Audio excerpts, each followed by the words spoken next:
मुद्दा आज का मैं आपका स्वागत है। मैं हूं आपके साथ कुलेश्वर पांडे। छत्तीसगढ़ में एक आदेश आया और 24 घंटे में ही वापस भी चला गया। सामान्य प्रशासन विभाग के इस यू टर्न ने सियासत को गरमा दिया। सरकारी कर्मचारियों की राजनीतिक गतिविधियों पर रोक लगी, फिर हट गई। कांग्रेस ने सवाल उठाए तो बीजेपी ने नियमों की किताब खोल दी। सवाल ये है, क्या यह गलती थी या फिर किसी बड़े इशारों की कहानी? इन्हीं सवालों के साथ शुरू करते हैं आज की बहस। सबसे पहले देखिए हमारी ये खास रिपोर्ट। छत्तीसगढ़ में एक आदेश और फिर उसी आदेश पर ब्रेक। सामान्य प्रशासन विभाग ने सरकारी कर्मचारियों के किसी भी राजनीतिक दल या संगठन में सक्रिय सदस्य बनने पर रोक लगा दी थी, लेकिन विरोध हुआ और कुछ ही घंटों में आदेश वापस भी ले लिया गया। कर्मचारी संघ ने इसे लेकर नाराजगी जताई और सवाल उठाए कि क्या उनके अधिकारों पर रोक लगाई जा रही है। छत्तीसगढ़ सरकार द्वारा छत्तीसगढ़ सिविल सेवा आचरण नियमों का हवाला देते हुए एक फरमान जारी किया गया था। उक्त आदेश में शासकीय सेवकों को किसी भी कर्मचारी संगठनों से जुड़ने से पहले अपने विभाग या सक्षम अधिकारी से अनुमति लेने की बात कही गई थी। इस आदेश को लेकर पूरे प्रदेश भर में भारी विरोध हो रहा था। हमने भी सामान्य प्रशासन विभाग के सचिव और उप सचिव के सामने कड़ी आपत्ति दर्ज कराई थी। परिणाम स्वरूप शासन को उक्त आदेश को वापस लेना पड़ा। मेरा सरकार से विनम्र अनुरोध है कि लोकतांत्रिक व्यवस्था के तहत कर्मचारी संगठनों के द्वारा अपनी मांगों को लेकर सरकार के समक्ष अपनी बात को रखते हैं। यह सुंदर व्यवस्था जो बनी हुई है उसे भविष्य में बनाए रखने के लिए हमें सहयोग प्रदान करें, ऐसी अपेक्षा हम इस सरकार से करते हैं। सामान्य प्रशासन विभाग का आदेश आते ही विरोध के स्वर भी तेज होने लगे। कर्मचारी अधिकारी फेडरेशन ने विभाग के अधिकारियों से चर्चा कर अपनी नाराजगी भी जाहिर कर दी। दबाव बढ़ा तो सरकार ने तुरंत यू टर्न ले लिया, यानी आदेश आया और उतनी ही तेजी से गायब भी हो गया। कांग्रेस ने इस पूरे मामले पर हमला बोल दिया है। कांग्रेस संचार प्रमुख सुशील आनंद शुक्ला ने कहा कि सरकार साफ करे, क्या सर्विस रूल में छूट दी गई है? क्या ये आदेश कर्मचारियों को आरएसएस की गतिविधियों में शामिल करने के लिए था?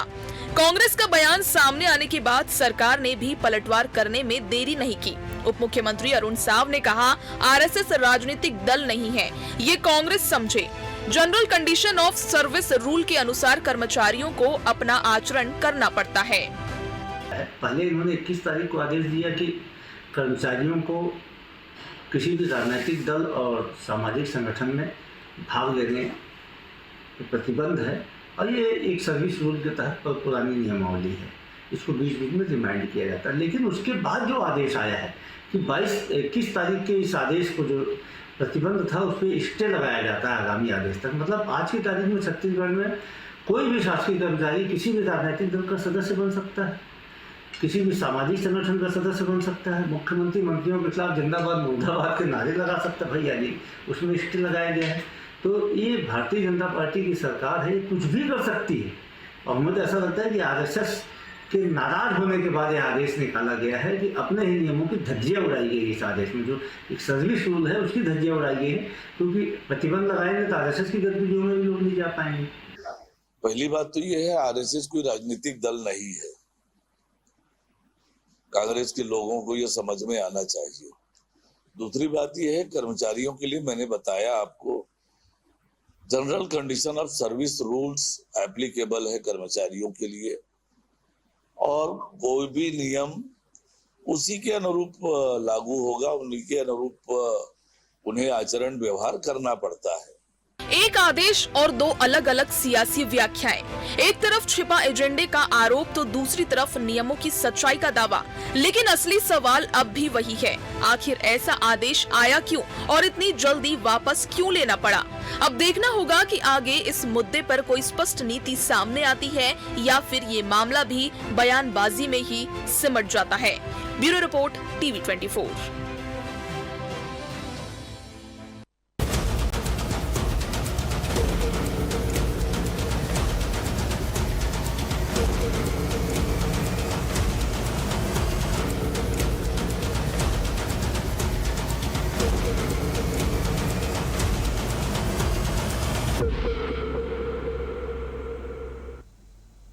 तो बिल्कुल हमारा आज का विषय ही है क्यों आया क्यों गया, क्योंकि एक आदेश आता है और 24 घंटे के बाद ही वो आदेश जो है यू टर्न वापस चले जाता है। तो चलिए चर्चा की शुरुआत करते हैं। उससे पहले हमारे साथ 3 खास मेहमान जुड़े, उनसे मैं आपका करा दूं। शिव नारायण पांडे जी हैं, बीजेपी प्रवक्ता, स्वागत करता हूँ मैं उनका। चंद्रशेखर तिवारी जी हैं, उनका भी बहुत स्वागत करता हूँ। अभय नारायण जी हमारे साथ, कांग्रेस के प्रवक्ता, उनका भी बहुत स्वागत करता हूँ। चंद्रशेखर जी, सबसे पहले सवाल मेरा आप ही से है कि जो आदेश आया, आदेश जैसे ही आया आप लोग विरोध शुरू करते, 24 घंटे के भीतर ही इस आदेश को वापस ले लिया गया। क्या लगता है ये आदेश जारी करने के पीछे मंशा क्या थी? देखिए, सबसे पहली बात तो यही जो आपने प्रश्नवाचक चिन्ह लगाया, ये हमको भी जैसे ही आदेश जारी हुआ हमें भी इस बात को लेके ये सोचने पे मजबूर हुआ कि ये पत्र निकालने की जरूरत क्या पड़ी, आखिर इसके पीछे कारण क्या है।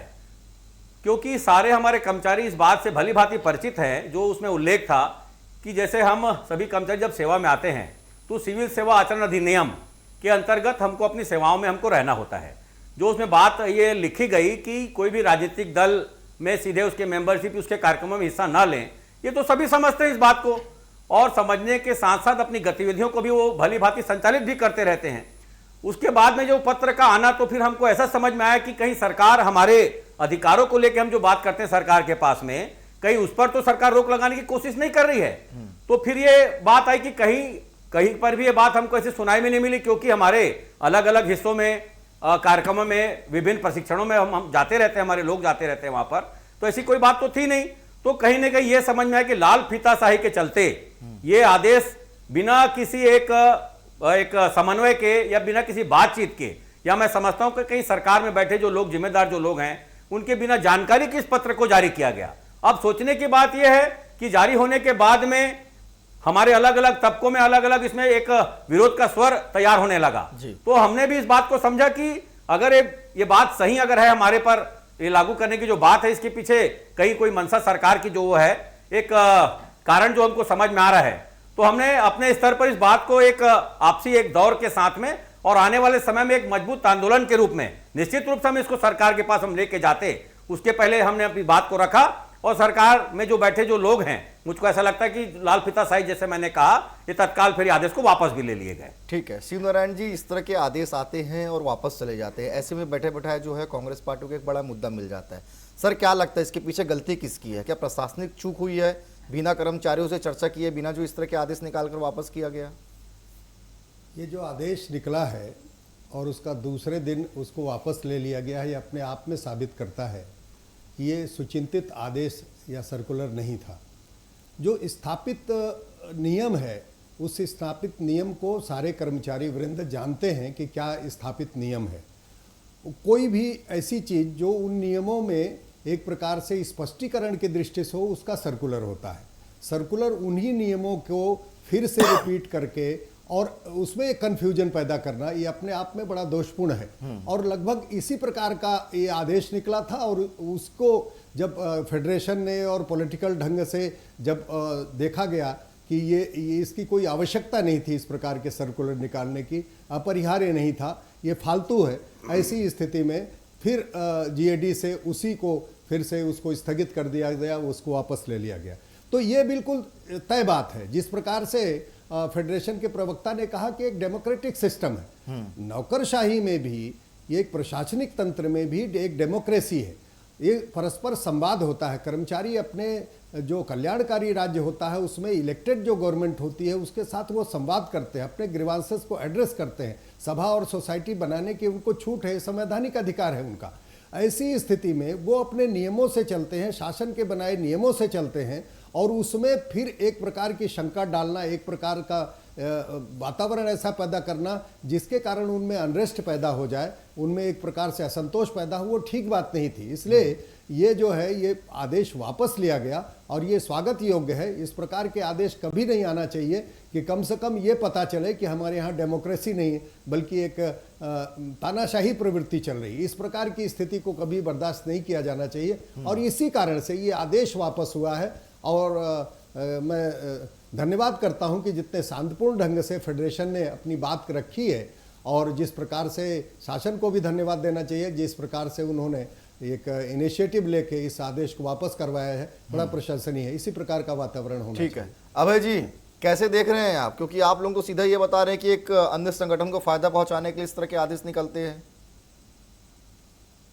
पांडे जी, सबसे पहले मैं पांडे जी का प्रकट करूंगा इस बात के लिए कि मैं पहले तो देख रहा हूँ विद्वान प्रवक्ता है, विचारक कि भारतीय जनता पार्टी के प्रवक्ता के रूप में नहीं, सरकार के प्रवक्ता के रूप में नहीं है। ये तो जितने भी प्रवक्ता आते हैं भारतीय जनता पार्टी की, वो सरकार के अच्छे गलत किसी भी आदमी के सपोर्ट को करते हैं। पांडे जी ने स्पष्ट रूप से कहा कि पहला आदेश गलत है, लोकतांत्रिक नहीं था, लोकतंत्र में ऐसा नहीं होना चाहिए, कानून भारत में कोई आदेश नहीं निकलना चाहिए, और वापस करने के लिए उन्होंने सरकार को धन्यवाद दे दिया। मैं भी सरकार को धन्यवाद देता हूँ कि 24 घंटे में ही आप लोकतंत्र के पक्ष में खड़े हो गए। संवैधानिक जो अधिकार प्राप्त कर्मचारी संगठन सरकारी स्तर पे काम करते, उनके लिए अगर शासन ने इसको रद्द करके नया आदेश जारी किया कि रद्द हो गया तो बधाई के पात्र है सरकार। अब मैं दूसरी बात पर आता हूँ पांडे जी, पिछले 10 दिनों की घटनाओं का उल्लेख करूंगा। बस्तर के 6 जनसंगठनों पर जो नक्सलवाद और नक्सल विचारधारा के थे, उन पर 1 साल से प्रतिबंध पड़ा।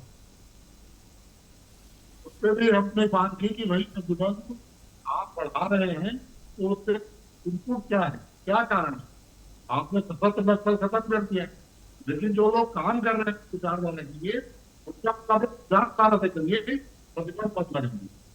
आप 2-3 दिन 4 दिन नहीं लिखता है, एक आदेश आता है, अधिकारियों की छुट्टी रद्द की जाती है। कोई सीएल लेने से पहले अपने अधिकारी को खबर करेगा, उसकी अनुमति लेगा, कोई राशि देगा, छुट्टियों के लिए एक आदेश आता है। अभय जी अभी बीच में मैं थोड़ा सा रोकना चाहूंगा आपको, लेकिन ठीक है आप जो बात रख रहे हैं आपने, लेकिन इसमें बीच में आरएसएस कहां से आ गया? क्योंकि कांग्रेस के आपके वरिष्ठ कह रहे हैं कि आरएसएस, मैं अभी मैं वही आ रहा हूँ कि आरएसएस कहां से आ गया जी। तो उस आदेश, छुट्टी वाला आदेश से असावधानिक था। एक कर्मचारी को जब उसको अचानक कोई काम नहीं हो सकता, उसकी वो ऑफिस के लिए निकला, कोई दिक्कत हो गई, बच्चे को घर में कोई दिक्कत हो गई, गया, उसका अपना कोई निजी कारण आ गया, अब वो परमिशन लेकर आएगा और फिर वापस आएगा, तो सीएल का कोई मतलब नहीं, फॉर्मूला का कोई मतलब नहीं जो आपने संविधान में दिया है। उस आदेश को भी रद्द करना चाहिए। वो जनगणना और सुशासन तिहार के नाम पे आदेश निकाल रहे हैं। अब मैं आता हूं कि आरएसएस का उल्लेख यहाँ क्यों हो रहा है। अभी अरुण साहब जी ने बहुत सम्मानित मुख्यमंत्री जी ने कहा कि आरएसएस राजनीतिक संस्था नहीं है, लेकिन आरएसएस की पैदा जो है तमाम संस्था है, आरएसएस से विचारधारा तमाम संस्था राजनीति कर रही है। आज तक आरएसएस का रजिस्ट्रेशन नहीं है, वो संवैधानिक संस्था भी नहीं है, वो राजनीतिक संस्था भी नहीं है, और आरएसएस जा सकते हैं। आरएसएस से ही आपत्ति थी, और आज आरएसएस के सारे कार्यक्रम सरकारी होते हैं, सरकार के लोग जाते हैं, तमाम विश्वविद्यालयों में चल रहे हैं, तमाम विभागों में चल रहे हैं, ठीक है, और आरएसएस की शाखा तक में अधिकारी पे और लाठी लेके हाजिर होते हैं। ठीक है, मैं आपके सवाल का जवाब ले लूंगा मैं, ठीक है अभय जी, मैं आपके सवालों का जवाब लूंगा मैं शिवनारायण जी से। छोटा सा सवाल जो है चंद्रशेखर जी से ले लेता हूँ। चंद्रशेखर जी, ऐसी स्थिति उत्पन्न न हो इसके लिए कर्मचारी संगठन की ओर से क्या मांग रखी जाएगी? क्योंकि देखिए ये पहली बार इस तरह के आदेश जारी हुए और 24 घंटा के भीतर जो है वापस ले लिए गए। ऐसी स्थिति ना बने उसके लिए आप लोग क्या करें? देखिए, निश्चित रूप से एक चिंता का भी विषय है कि सरकार को पत्र जारी क्यों करना पड़ा। हम तो इसके तह तक भी जाएंगे, और जाने के बाद में ये पता लगाने की भी आवश्यकता है। ये 2 पार्ट हैं। एक, जैसे मैंने लाल फीताशाही मैंने जैसे कहा कि मंत्रालय और सचिवालय स्तर पर बैठे लाल फीताशाही के लोगों की मंशा के साथ में पत्र जारी हुआ कि सरकार में हमारे जो जिम्मेदार माननीय मुख्यमंत्री जी हैं, या हमारे डिप्टी सीएम साहब हैं, या जीएडी के हमारे जिनके पास में प्रभार है, क्या उनकी सुझाव के बाद में ये पत्र जारी हुआ? आखिर इसके पीछे कारण क्या है?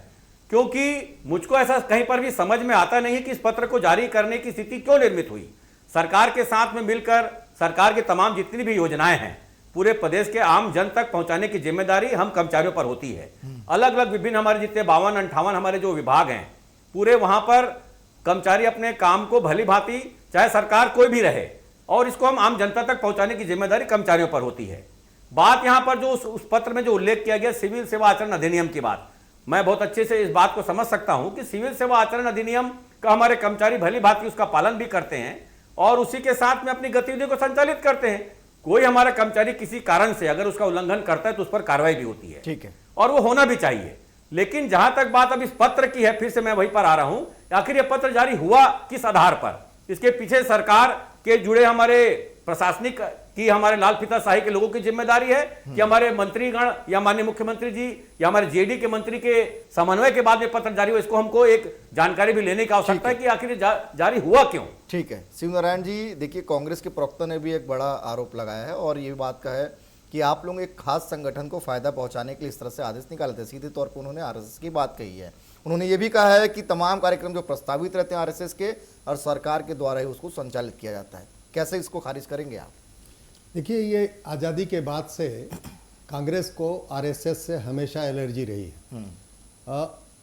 उन्होंने कितनी बार, 3 बार तो प्रतिबंध लगाया, उसको पूरी तरह से नष्ट करने की कोशिश की।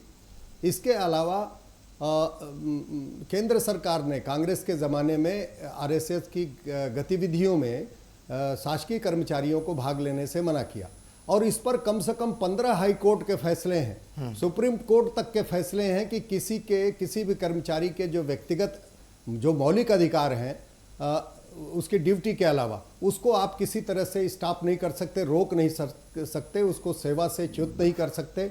इस प्रकार के तमाम तरह के ये एलर्जी इनकी, जैसे अभी राय साहब ने कहा कि आरएसएस से ही निकला हुआ है।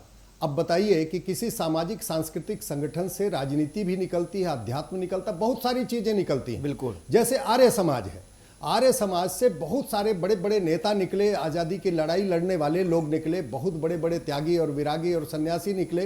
तो इस प्रकार का जो सामाजिक एक ताना बाना जो बनता है, समाज में एक वातावरण जो बनता है, उससे राजनीति भी पैदा होती है। नो डाउट आरएसएस से बहुत सारे जो है सामाजिक सांस्कृतिक संगठन होने के नाते बहुत सारे संगठन मजदूर क्षेत्र में हुआ, शिक्षक क्षेत्र में हुआ, कर्मचारी क्षेत्र में हुआ और इसके अलावा राजनीति के क्षेत्र में हुआ और पर्यावरण के क्षेत्र में हुआ। हर क्षेत्र में आरएसएस से अनुप्राणित अपनी मातृभूमि के प्रति समर्पित ऐसे लोग तैयार होते हैं और विभिन्न वॉक ऑफ लाइफ में जाके काम करते हैं। और कांग्रेस में बहुत बड़े बड़े नेता जो है आरएसएस से निकले हुए लोग थे, बहुत सारे अभी तक हैं भी उस विचारधारा से प्रभावित। तो ये इस प्रकार से आरएसएस के प्रति जो एलर्जी गांधी परिवार की है उसको श्री राय साहब व्यक्त कर रहे हैं। वास्तव में ये जो बात है वो कर्मचारी फेडरेशन के है, हमारी उसको अधिमान्यता है, शासन उसको मान्यता देती है, उसकी बात को सुनती है, उससे निगोशिएट करती है। ये कोई यूनिलैटरल बात नहीं है कि कोई अधिकारी ने कोई सर्कुलर जारी कर दिया और उस पर जो है फेडरेशन कोई काम नहीं, वो भी शासन से मान्यता प्राप्त है और अधिकृत है। तो ऐसी स्थिति में आरएसएस पर हर कुछ डाल देना, राजनीति में जब भी इनकी विफलता होती है, जब भी उनको मुंह खानी होती है, आपके समय भी तो स्वराज का काम चल रहा था, विनोबा जी का काम चल रहा था, अछोतोद्धार का काम चल रहा था, कांग्रेस का वो जो सेवा प्रकल्प था वो पूरा का पूरा बंद हो गया। आप सिर्फ जिंदाबाद मुर्दाबाद करके कांग्रेस, चलिए अभय जी से ले लेते हैं जवाब। इसलिए उसको जो है आरएसएस से एलर्जी होती है। इससे आरएसएस और बाकी लोगों से कोई लेना देना नहीं। जो नियम कायदा कानून है उससे छत्तीसगढ़ का शासन चलेगा। कर्मचारी, अधिकारी, सारे लोग और पॉलिटिशियंस भी आबद्ध हैं उस चीज। ठीक है शिव जी, आपकी बात सुनकर अभय जी मुस्कुरा भी रहे हैं। अभय जी जवाब दे दीजिए शिव नारायण जी के बातों का। देखिए, विद्वान प्रवक्ता है, अपनी बात पर रखना है, लेकिन आरएसएस से एलर्जी क्यों है कांग्रेस को? उन्होंने तो गांधी परिवार का भी नाम ले दिया। देखिए, आरएसएस अंग्रेजों के समय जब अंग्रेजों से कांग्रेस के लोग युद्ध लड़ रहे थे, इस देश के लोग युद्ध लड़ रहे थे, तो आरएसएस अंग्रेजों के साथ थे। आरएसएस के लोगों ने और हिंदू महासभा के गांधी जी की हत्या में नाम आया। अगर 3 बार प्रतिबंध लगाया गया, ऐसा प्रतिबंध सरदार पटेल ने लगाया जब गांधी जी की हत्या हो। अब डिबेट का विषय चेंज हो जाएगा, मैं बहुत ज्यादा नहीं जाता, लेकिन जिस सांस्कृतिक संस्था ने 52 साल तक अपने मुख्यालय पे तिरंगा झंडा नहीं फहराया, उसको कांग्रेस कैसे फिक्स कर दे? ये कांग्रेस की तकलीफ और पीड़ा। तो मैं आता हूँ इन आदेशों पर, जिनको लेकर जो वर्तमान सरकार है विष्णुदेव साय की, ये रिमोट कंट्रोल दिल्ली से चल रहा है। इसमें विष्णुदेव सहाय के अलावा भी कई मुख्यमंत्री हैं, कई मंत्री हैं जो सीधे दिल्ली करते हैं। ये लाल फीताशाही जो तिवारी जी ने किया, लाल फीताशाही का बिल्कुल गलती नहीं है। अधिकारी तो वही करेंगे जो आप कहेंगे। अधिकारियों में क्या हिम्मत कि वो अलग एक प्रश्न तिवारी जी का बिल्कुल है, मैं भी चाहता हूँ इसका जवाब आप भी सुमरे पांडे जी और जवाब दे कि आखिर ये आदेश क्यों निकालने पड़ा।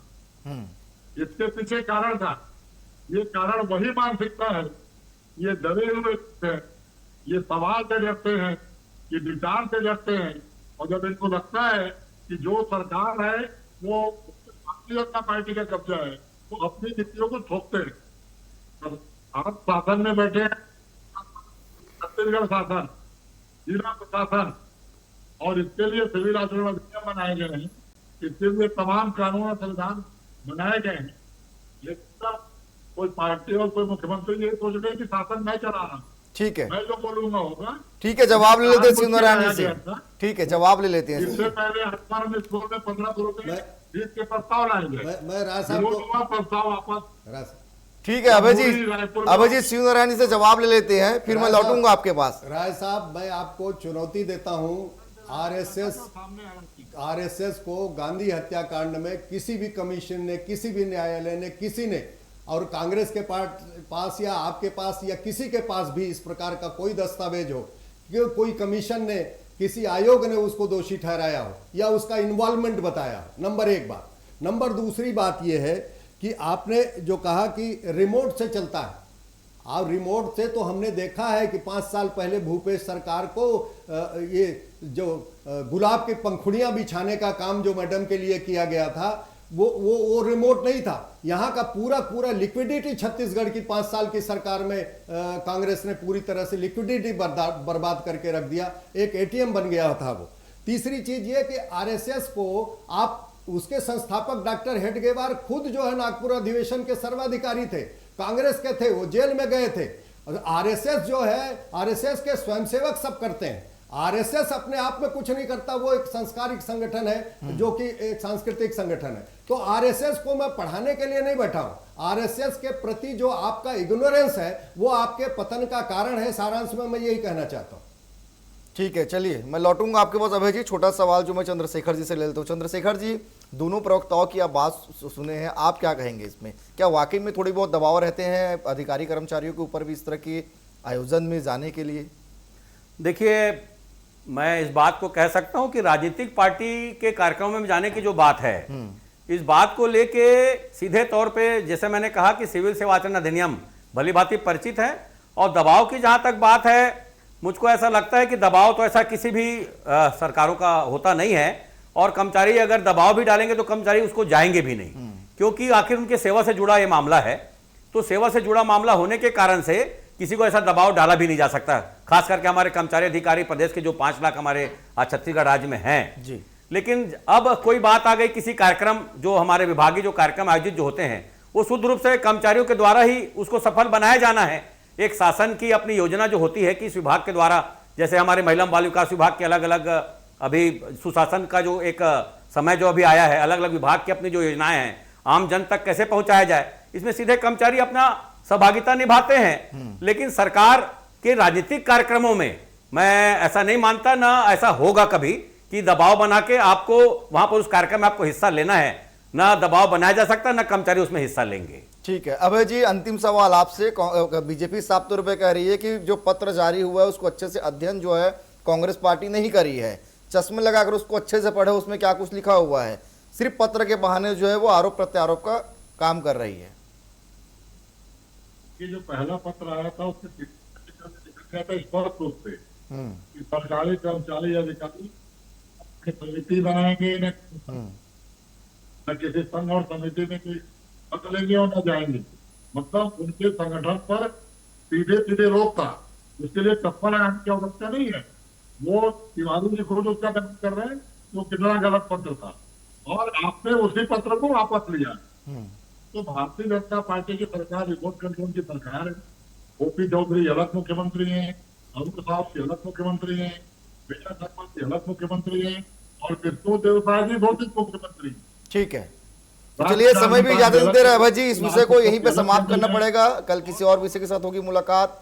फिलहाल आप तीनों मेहमान हमारे साथ जुड़े, आप तीनों का बहुत धन्यवाद। तो कुल मिलाकर एक पत्र जारी हुआ था अधिकारी कर्मचारियों को लेकर, इसको लेकर अब प्रदेश की सियासत गर्मा गई है। कांग्रेस और बीजेपी आमने सामने, हालांकि आदेश जो जारी किया गया तो उसको वापस ले लिया गया, लेकिन अधिकारी कर्मचारी फाउंडेशन भी अड़ा हुआ है कि आखिर ये जारी क्यों हुआ, इसके तह तक हम जाकर रहेंगे।